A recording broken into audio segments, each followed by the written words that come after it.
Welcome to Sormeg's Writers Cafe, where we share the real writer's life over a cup of friendship, sprinkled with laughter and wisdom. My name is LaShaunda Hoffman, and I'm your host.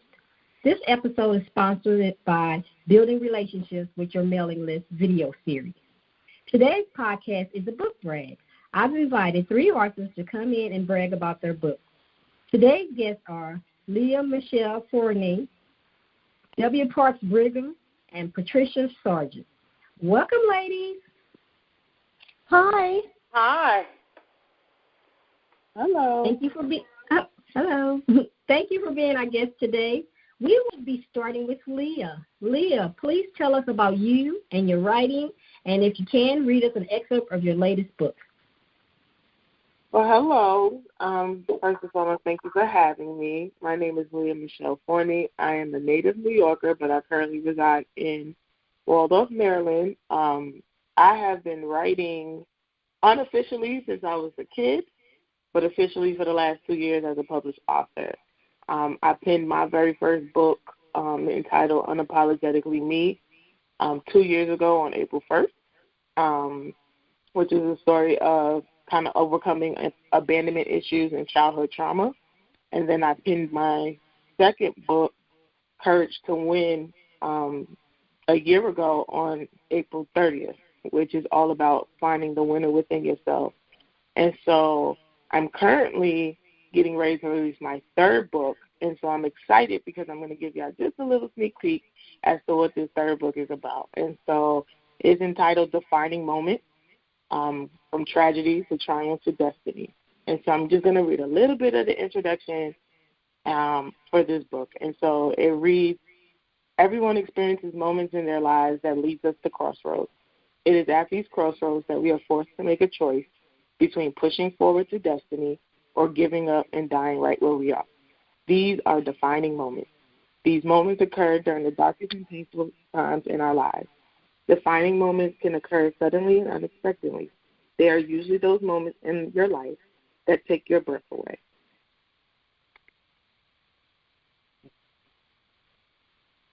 Thank you. That's interesting. Miss Wanda, are you ready? Yes, ma'am.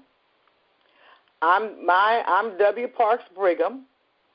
I write women fiction with a taste of sweetness, and sometimes my sweetness is a little spicy. I'm a self-published author.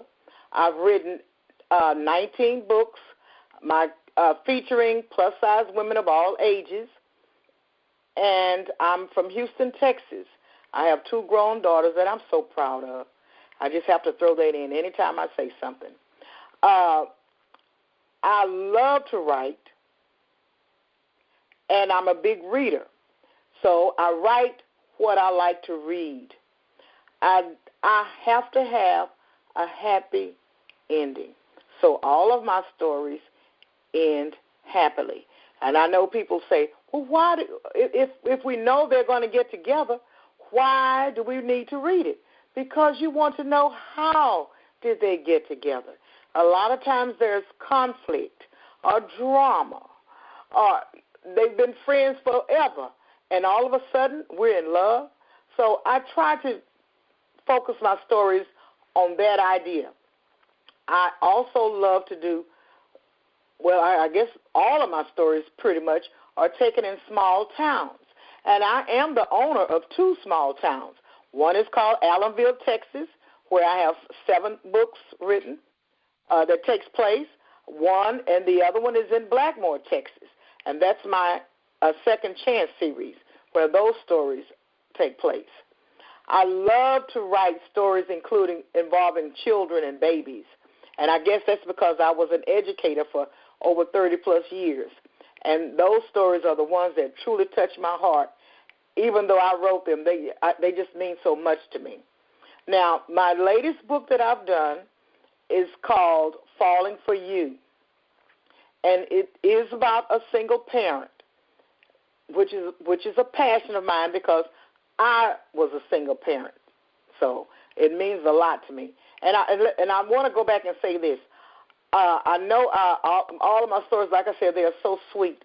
And I call this song by the Moments, it's old school, the love anthem that applies to all my characters, my heroes and my heroines. Look at me, I'm in love. So go on YouTube and check that out. You talking about a beautiful song. It's just so romantic. Okay, here's a short excerpt from my book. Mama, sniffed Hannah, I'm good, just got a cold. I know, Mama, and I'm sorry I haven't called.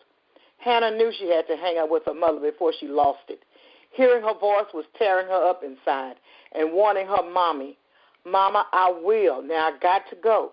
I just wanted to let you and Daddy know I love you and I'm coming home for good. Yes, Mama, she sniffed. I will. Love you too.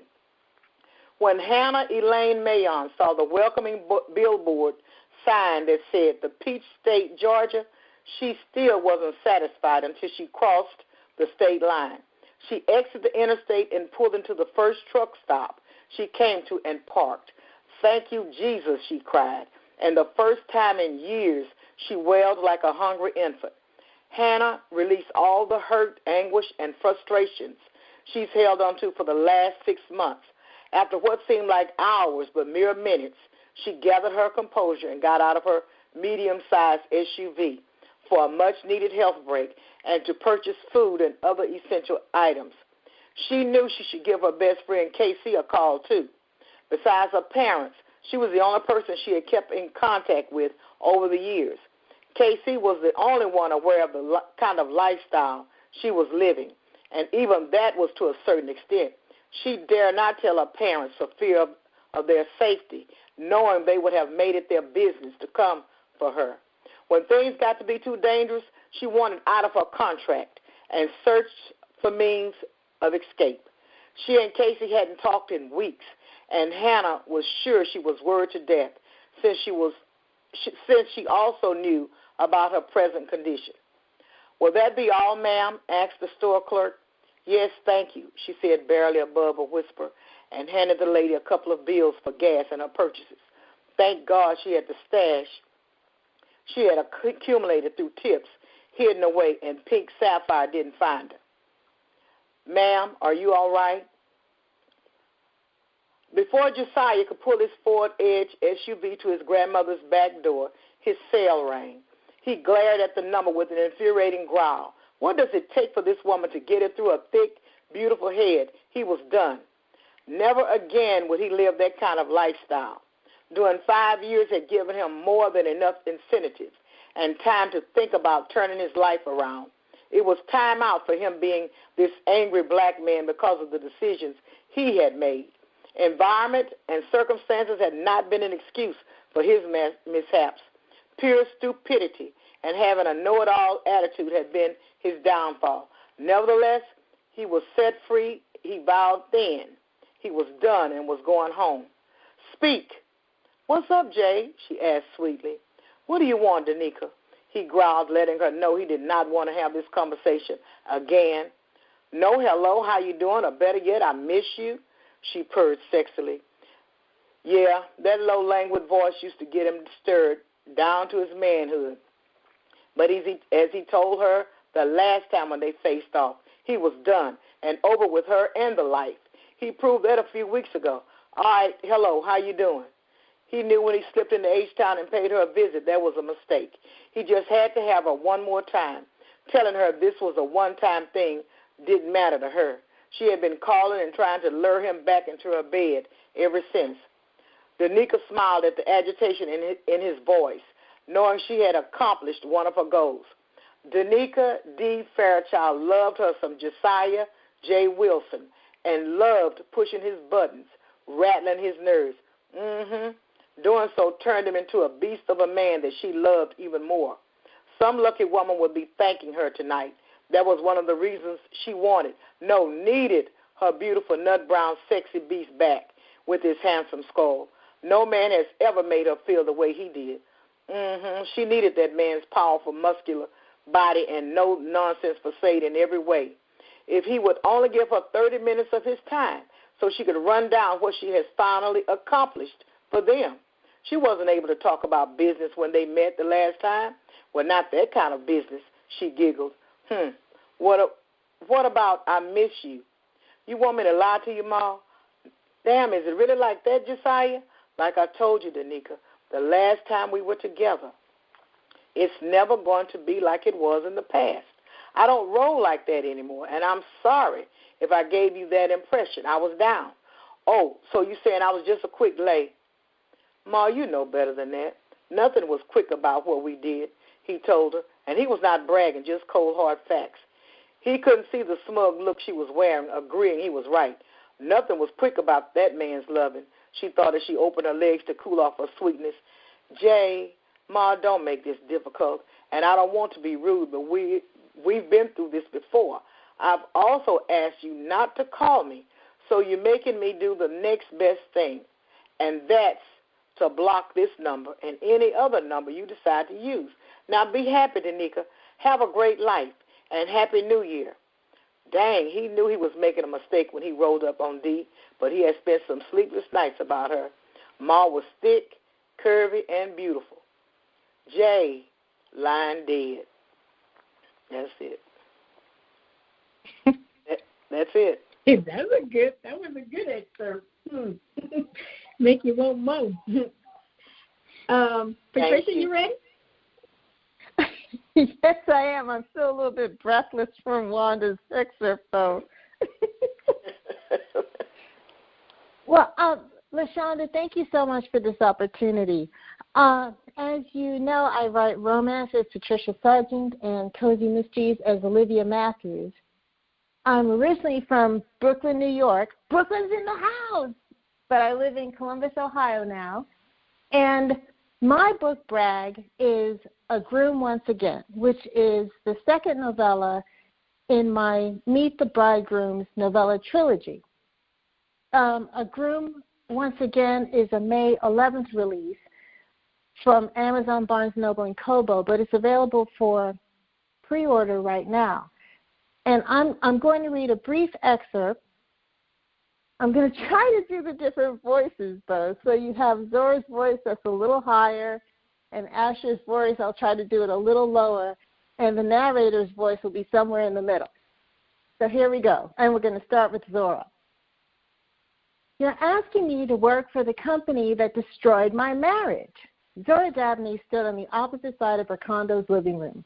She set her fists on her slim hips, braced her long legs apart, and focused her glare squarely on her ex-husband, Asher Tomlin. No doubt about it. Zora was definitely the source of the chill in the air. Asher considered Zora across the length of the room. Ebony hair framed a beautiful heart-shaped, cinnamon-kissed face. The dark mass was parted in the center and flowed in thick waves to her narrow shoulders. She'd lost weight in the 3 years since their divorce. So had he. Zora was backlit by the mid-morning April sunlight streaming through the white chair curtains covering the living room's bay window. It made reading her expression hard. Had she done that on purpose? You're being melodramatic. Asher shoved his fists farther into the front pockets of his iron gray khakis. On the contrary, I'm showing amazing restraint. Zora crossed her arms over her chest. Her cream cotton jersey and lime linen pants accessorized her frosty disposition. And what do you mean, your marriage? It was my marriage, too. Trust you to come to that realization 3 years too late. Asher scrubbed his face with both palms. Zora's salty tone still stung. Will you work with me on the research and scripting for the Selzo Sluggers doc or not? Zora shifted her stance. Why are you asking me to work with you? Do you think I need the money? Elle's working on the project. Asher referenced his younger sister, Alicia Tomlin, who was a marketing consultant. She's helping Dre with the marketing campaign. I know, Asher frowned. Do you and Elle keep in touch? We're still friends. Zora's chin tilted to a defensive angle. You are? Asher's eyebrows flew up his forehead. Do you talk about me? Zora rolled her eyes. Oh, please. Never mind. Asher spread his arms, nearing frustration.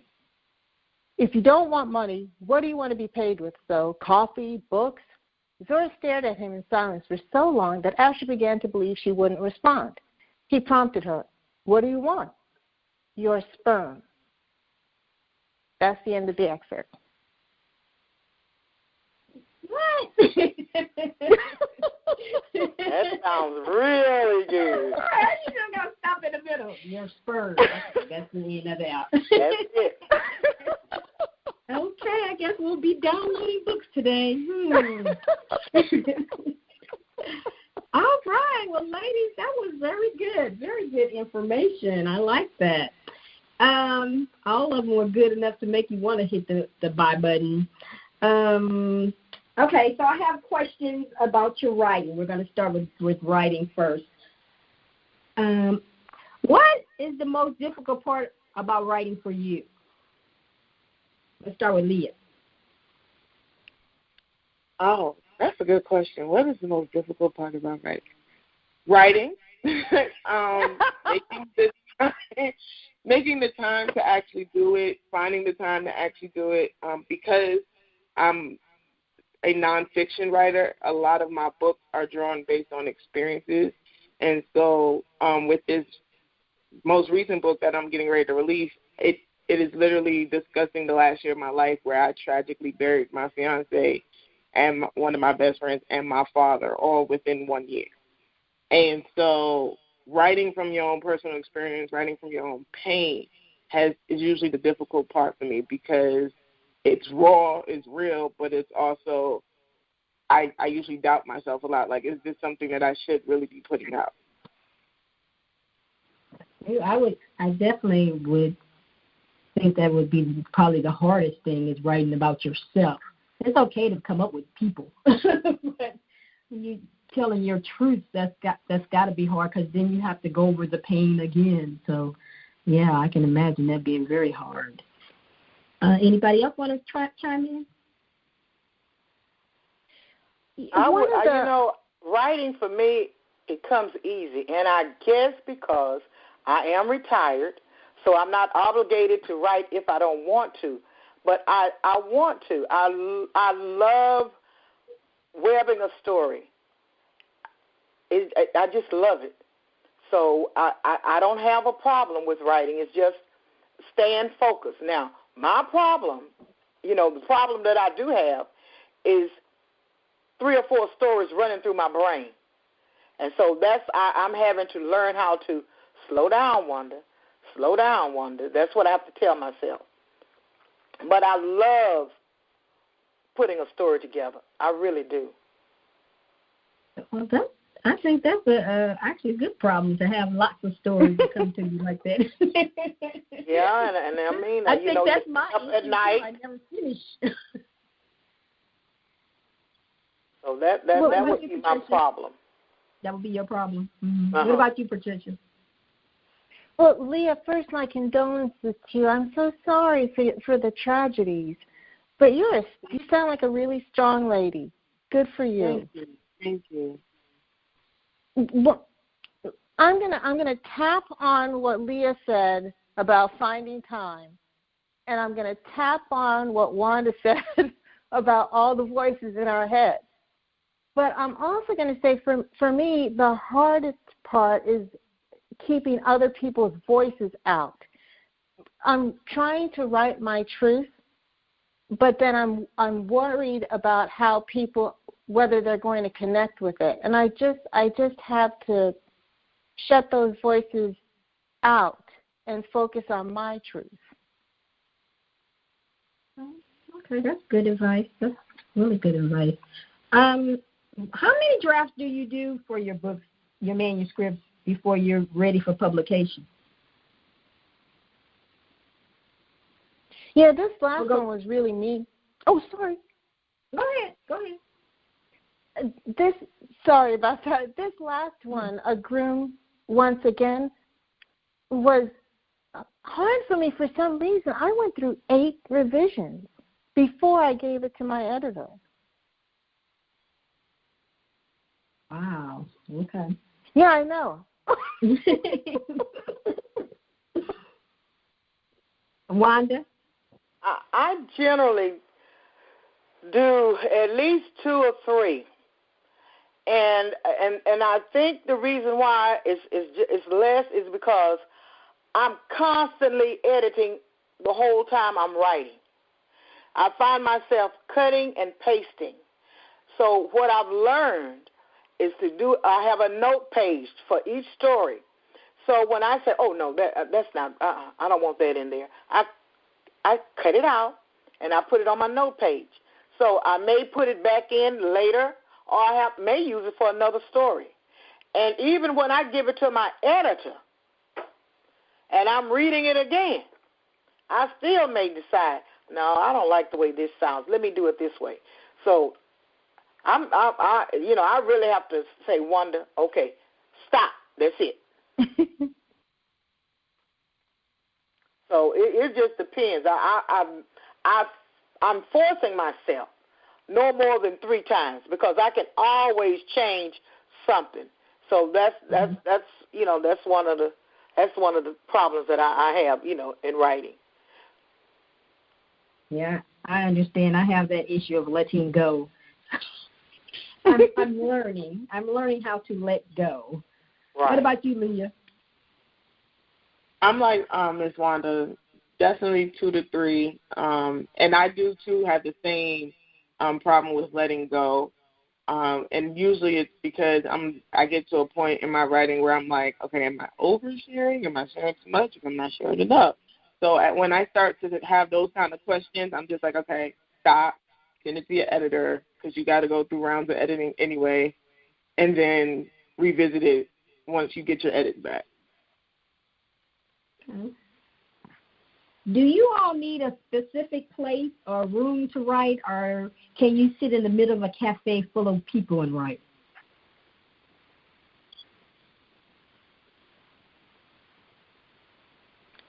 I can write anywhere.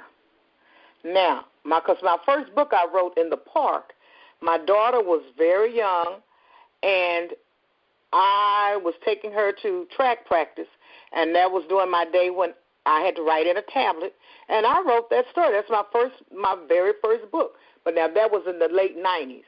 Now I write in my living room because, like I said, I got everything set up for me. I have to have my television on. I have to have my music on.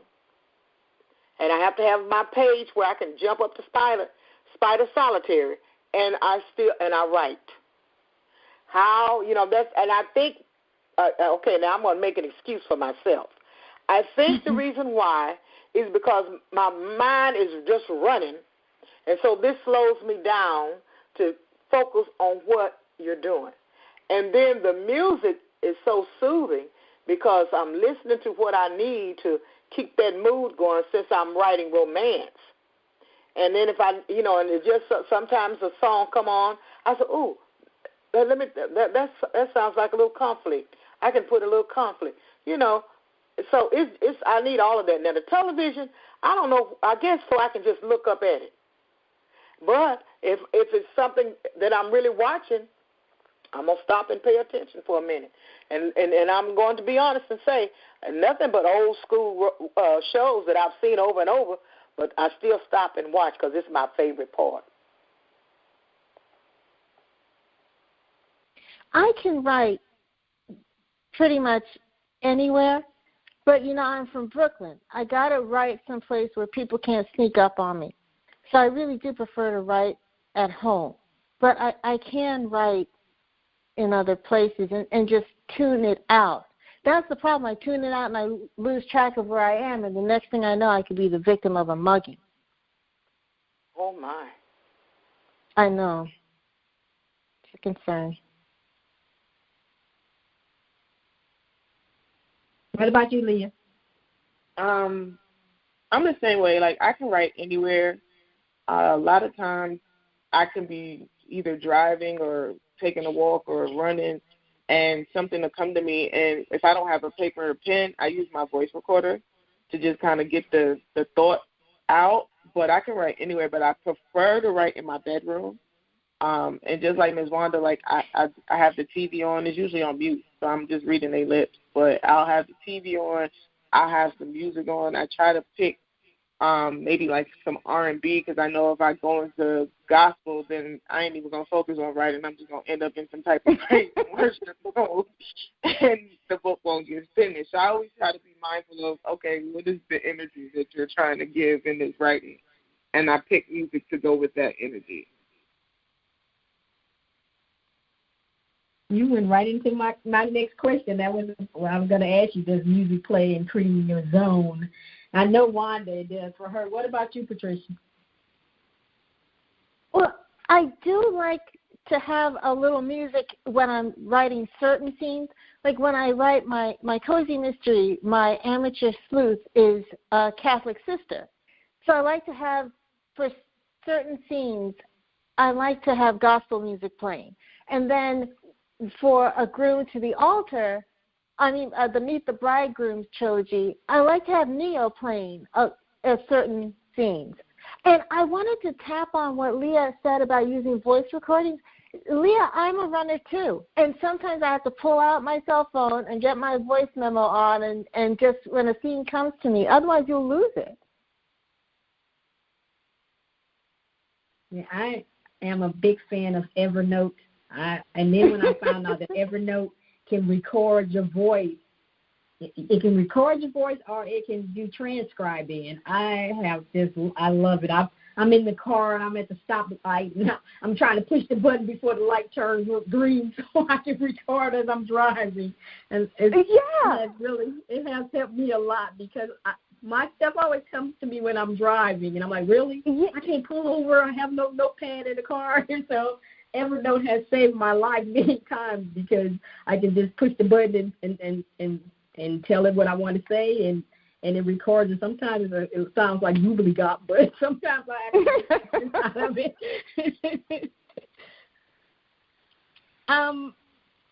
Did it ever occur to you all to give up writing? To just say, I'm done, I'm stopping?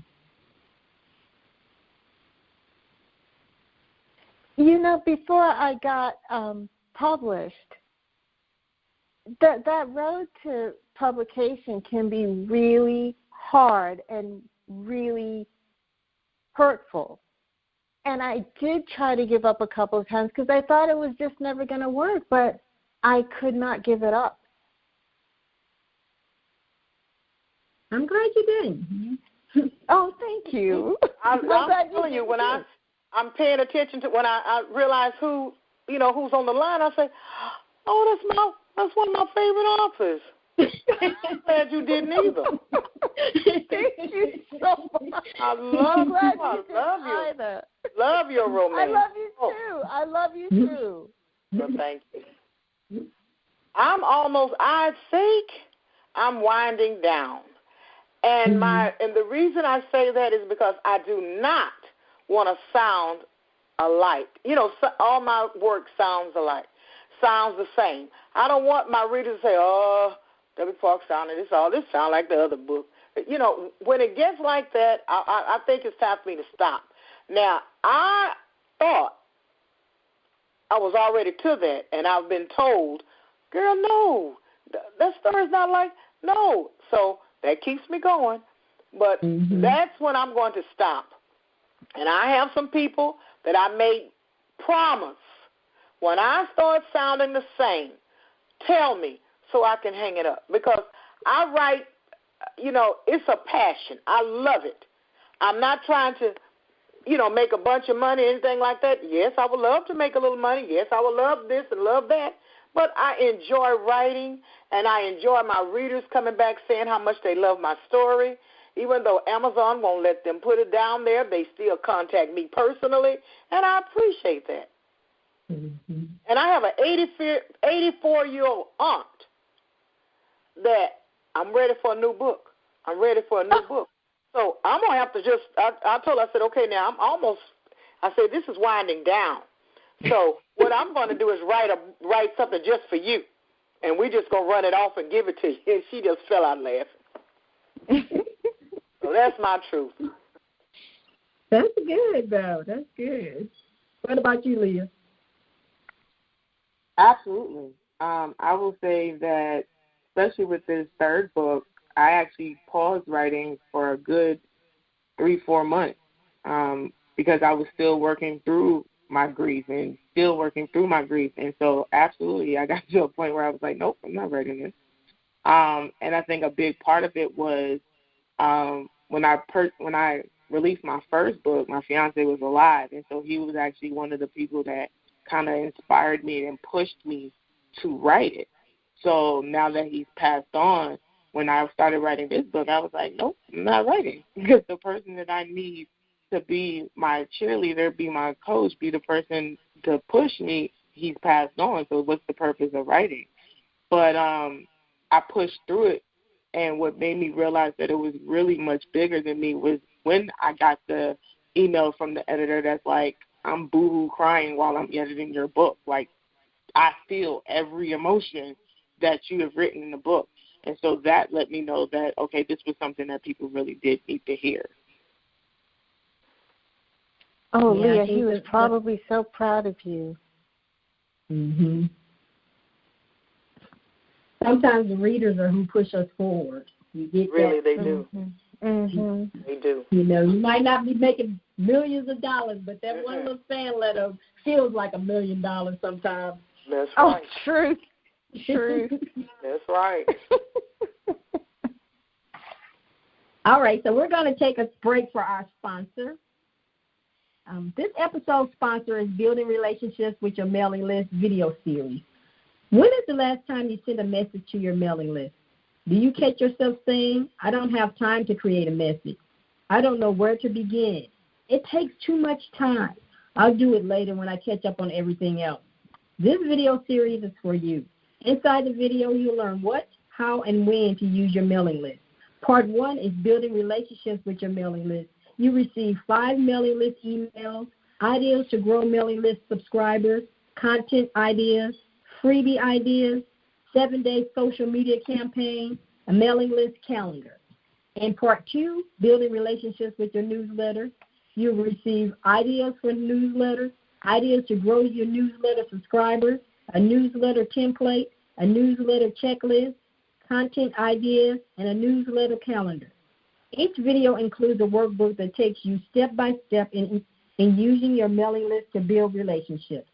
You can also join the private Facebook group if you have questions concerning the video or your mailing list. Start building a new relationship today. Check the show notes for the link to download your copy today. Welcome back to the SOAR-MAG's Writers Cafe. Today we're inside the book brag. Our guests are Leah Michelle Forney, W. Parks Brigham, and Patricia Sargeant. Thank you, ladies, for being here with us. We're going to talk a little bit about promotion, my favorite subject. So my question for you today is, what advice would you offer to an author whose book is not selling?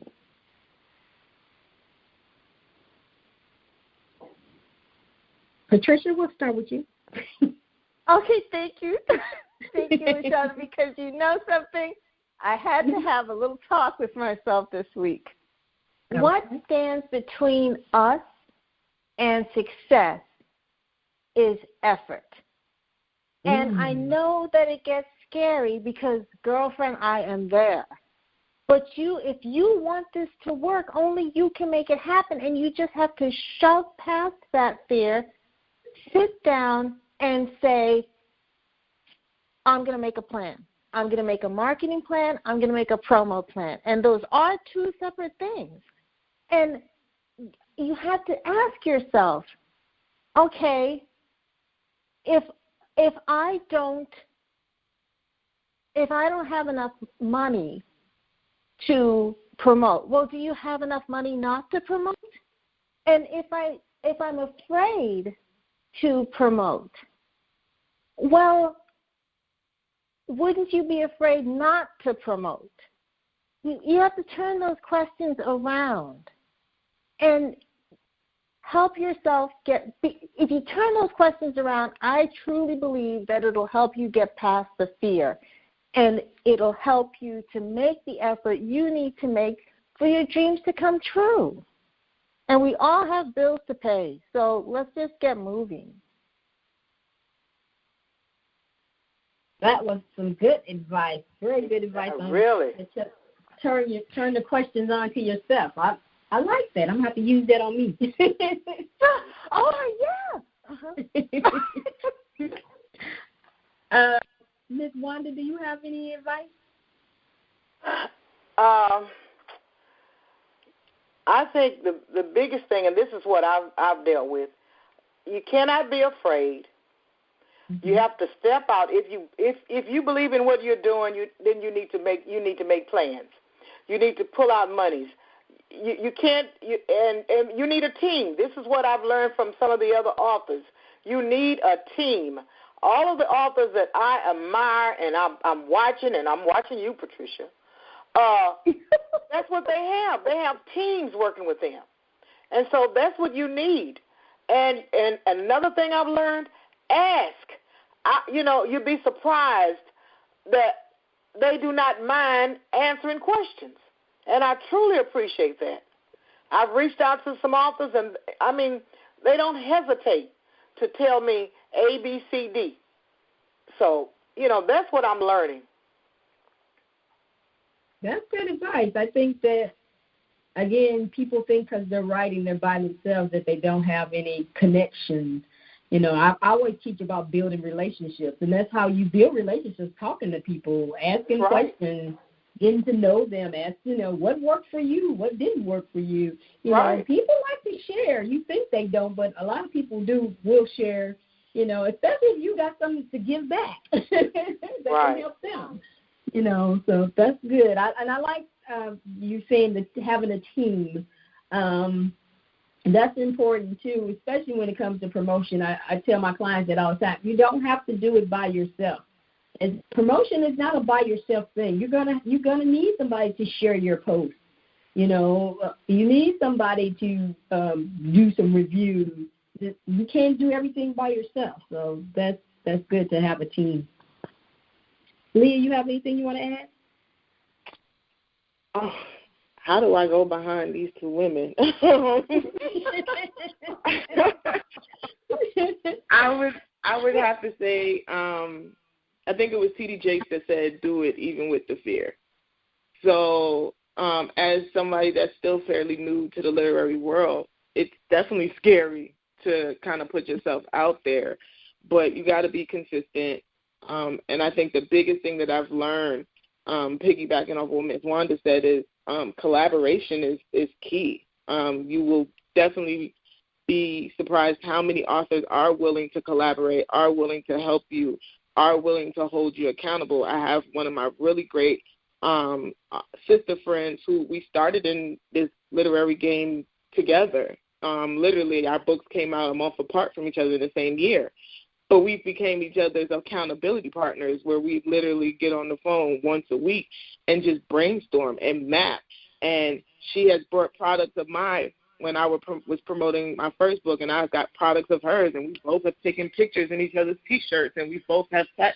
And so you would be surprised how many people are willing to help you, are willing to be a part of the team, are willing to collaborate. So do it even with the fear. Yes. You're going to have, fear is going to always be there. People always tell you, you can get over fear. No, it's always there. I like you said, the accountability partner. That's very helpful when it comes to promotion, because sometimes you thinking you promoting and your partner be like, I haven't seen you all day. Where you been? So,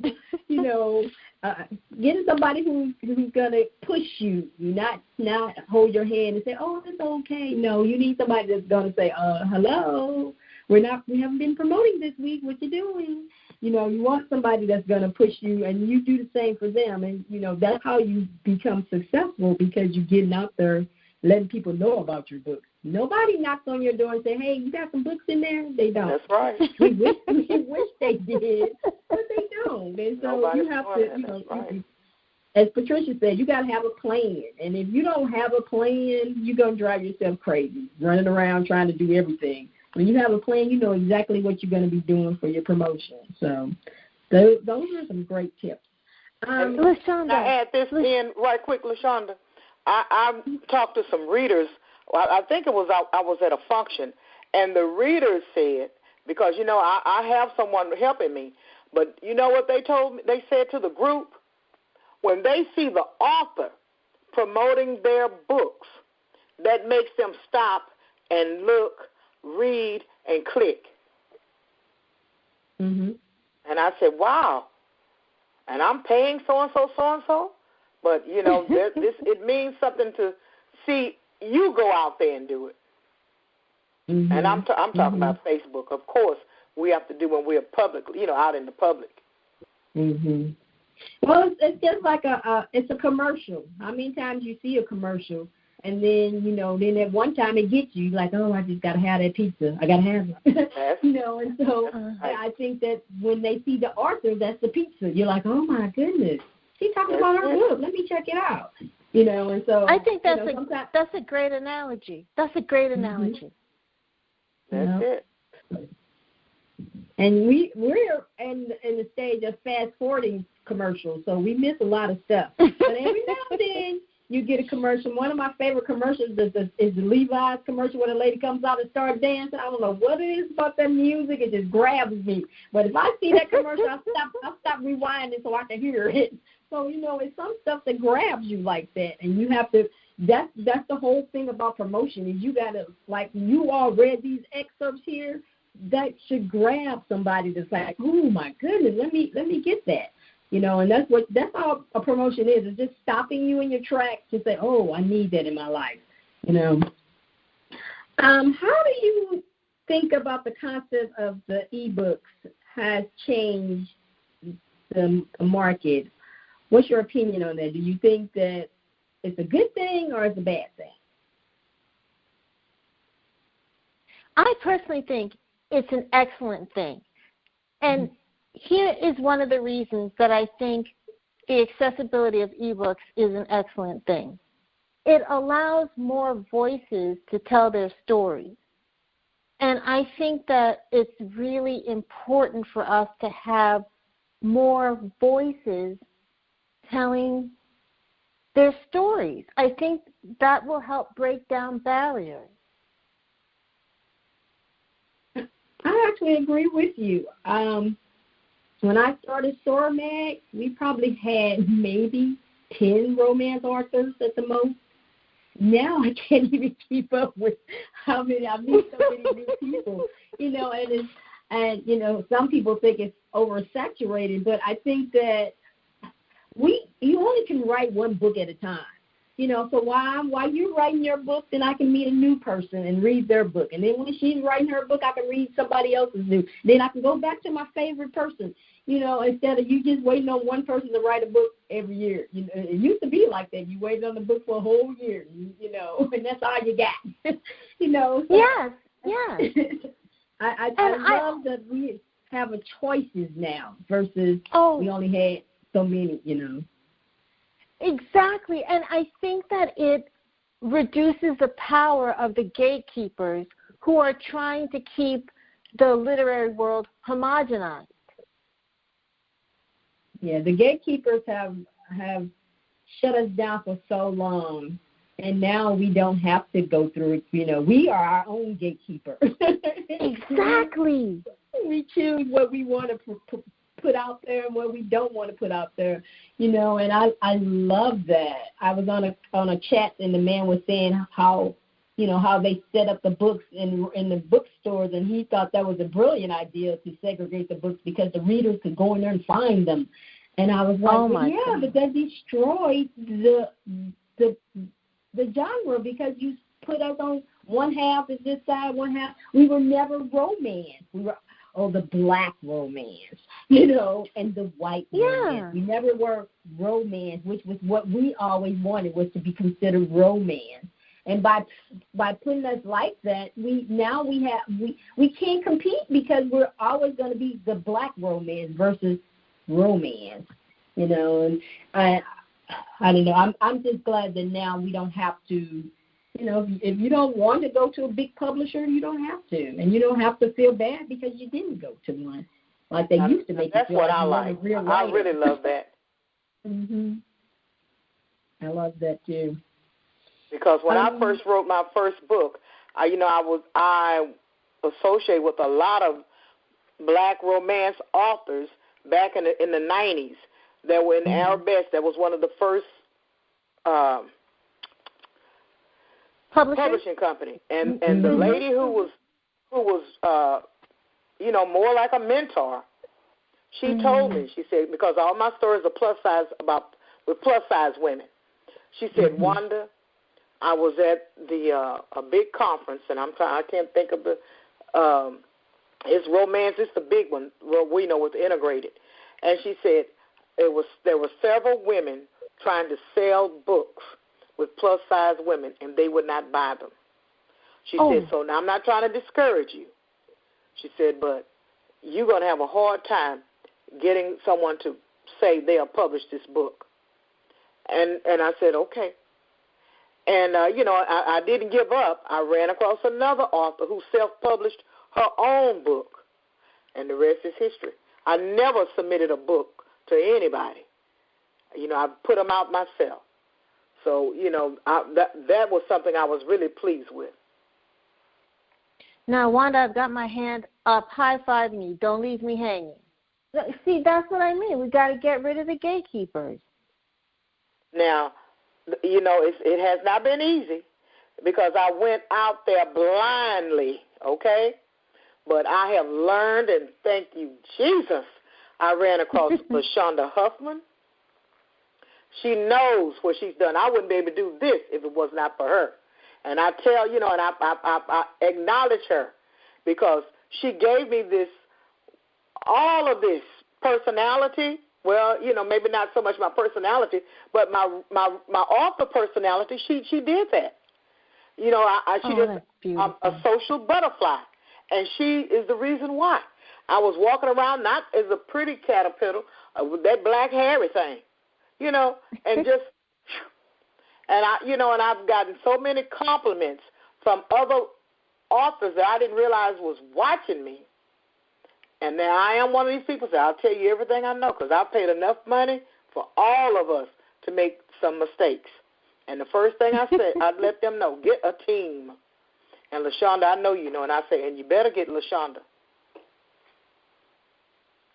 Well, thank you. Beautiful. I appreciate that. Well, that's true. That's beautiful. Wanda has been she's the reason I started doing Social Butterflies because I knew there was people out there that needed help. And Wanda was one who, she was scared. She was very scared, but she did the work. When you gave her homework, she went and did it because she wanted to build her readership. And I told her it was a market for it. There's women out there that need it, and they love her books. And, I think that a lot of writers think that you have to fit into a box when it comes to your writing.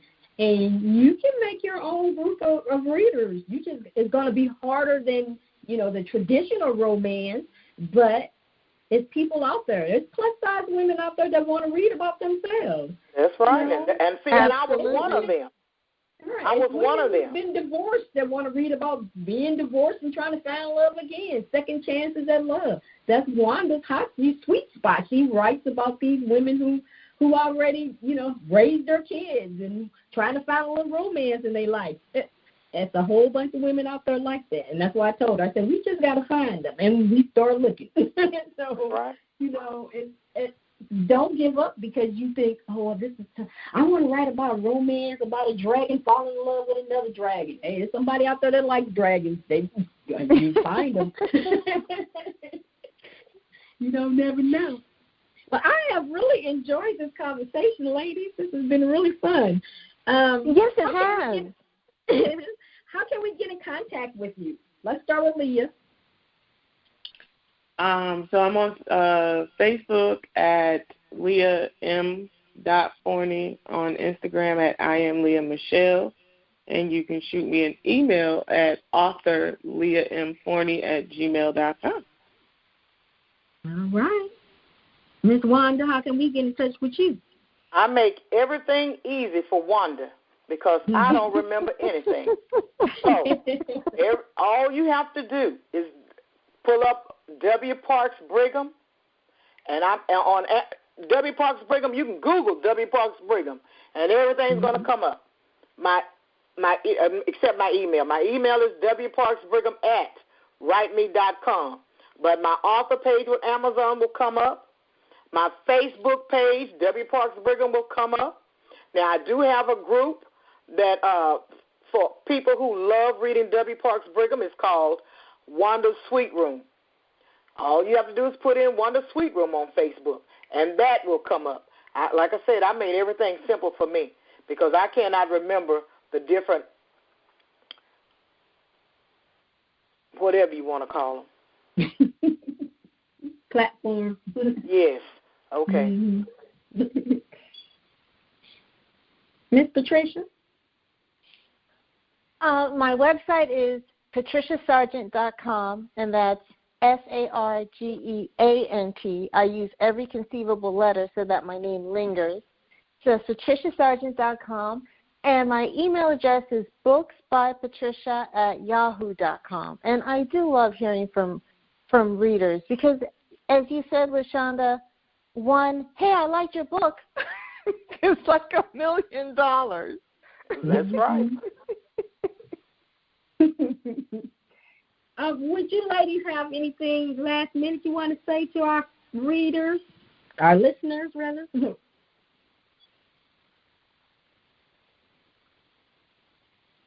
Everybody got quiet on. First, I do want to acknowledge you, LaShaunda. When I was first published, someone mentioned SORMAG to me. And the platform, the community that you built with that was so fabulous and so encouraging and empowering. And I don't know how many years it's been, but I'm so glad that you continued it and you built it.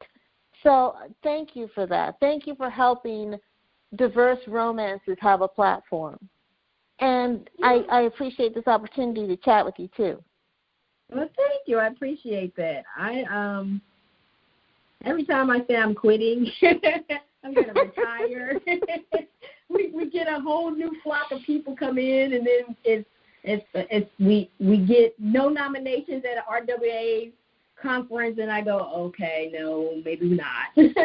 So we still need it out there. You know, when we don't need it, then I can retire. So I'm just glad to be able to have a platform to share books, because that's my passion is books. I love them, and and when I was little, they didn't have books that had pictures of that people look like me. So exactly. I'm thankful that my children got to grow up with books with people that look like them. So that's my way of giving back, is to say thank you to the authors, because I'm just grateful for their words. Anybody else got anything to say before we get out of here? I just want to say I've truly enjoyed myself. Oh, great. Glad. I really did. And I'm passionate about, romance. As a matter of fact, there was just one genre I would read. Now I've opened up, I'll just read some of everything, as long as I have a happy ending. I know I've been called she's sickness. She's so pudding. Yes, but I am a pudding because I want everything to be happy ever after. I'm the same way. I like people to live happily ever after. I'll read all kinds of genres, but I still want my happy ever after. Really, I tell people we live in the real world, so please let me say happily ever after. Right. Lynn, you have anything you want to say? Yeah, I actually enjoyed myself as well. I thank you, Ms. LaShaunda, for even thinking of me. I'm always honored when people want to hear from little old me, because otherwise I just kind of stay to myself. So I appreciate it. It was definitely fun. Well, thank you. I'm glad it was a good experience for you all. I would like to thank our sponsor for this episode, Building Relationships with Your Mailing List video series. Check the links in the show notes to order your copy. I want to thank our guests for being a part of the SORMAG Writers Cafe. I truly appreciate talking with you ladies. I want to thank our listeners for taking time to listen to the podcast. I have 3 requests for you. Subscribe to the platform you are listening to so you don't miss an episode.